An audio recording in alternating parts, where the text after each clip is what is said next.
Hi guys. Hey, today's math lesson is something kind of fun.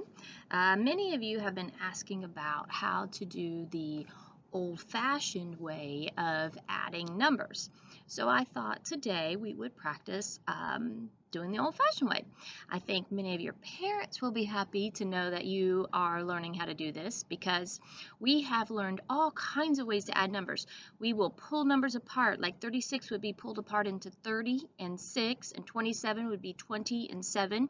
So we've learned how to pull them apart and add them. We've also learned how to get to the nearest 10. So if we have 29, we need one more to get to 30.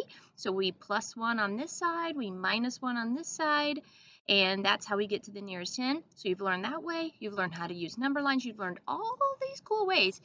Today's the old-fashioned way, okay? So we're going to start pretty easy. Hopefully I can hold this up and you guys can see what's going on here. So I'm going to start with just a regular number 32.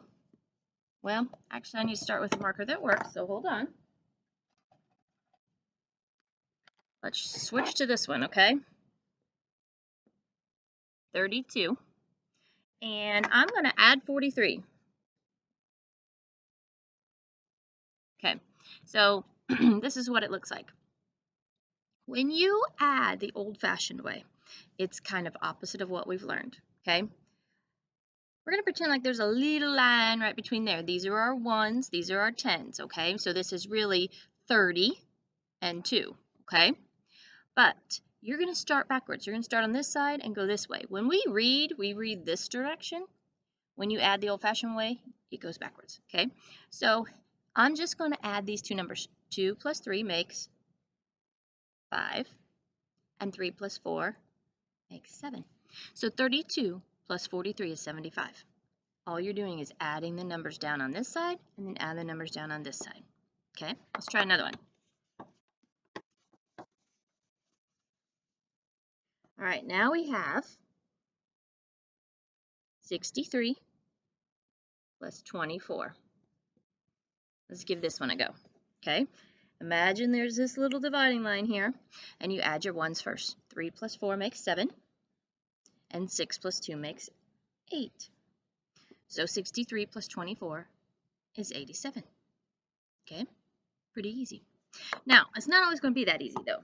Okay, sometimes you're going to have numbers that are big.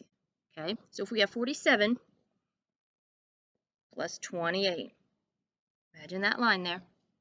Okay, here's where it gets a little tricky. Still start with this side. 7 plus 8 is 15. Here's the problem. You put down, you can't put a 1 here. You can't make a whole 15 squeeze into one spot. There's really just room for one number right there. We can't squeeze that 1 in there. That 1 isn't going to go. So this 4 up here is going to carry that 1. It's like, oh, I'm so strong. I'm going to hold this 1 up here and carry it. So that's what that 4 is going to do. That 4 is going to carry that 1. So really, if that 1 were to come down in front of the 5, all we did was scoot it up here to this side, okay? So we added it into the tens column because 15 is really 10 plus 5. So since you have a 10, you add it into the tens column. So you just carry that right up there, okay? So now I can just add all three of those numbers. 4 plus 1 is 5. 5 plus 2 is 7. So 47 plus 28 is 75. That's called carrying, okay? Let's try another one. 36 plus 56, okay? Alrighty, here's a dealio. 6 plus 6 is 12. I can't fit all of 12 here, okay? Don't make this mistake. When you have 12, don't put the 1 and the 2, because if you take that 2 down, that's 21. Don't do that. No, no, no. Okay, so if you have 12, the 2 is in the 1 spot, so it stays in the 1 spot. This is really a 10, so you have that 3, carry that 1. So 1 plus 3 is 4. 4 plus 5 is 9. So 36 plus 56 is 92. Okay, so remember, carry that 1. Here's another practice. 29 plus 12. 29 plus 12.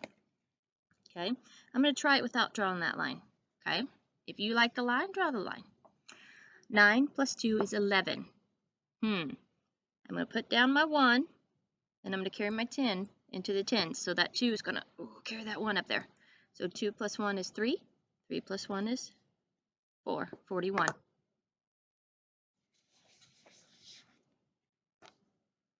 $18 plus 24. 8 plus 4. 12. Put down the 2. Always put the 1 down. Carry the 10. And you put your 1 up there. 2, 3, 4. 18 plus 24 is 42. Okay, so that's how you do the old-fashioned way. We will do some more practices with it because obviously you can't remember it all on the first day. So we'll do more practicing, but that's the old-fashioned way. If you want to ask your big brother or sister or your mom or dad to give you some practice problems, maybe grandma and grandpa's over, have them give you some practice problems. See what you can do, okay? Have fun. Bye.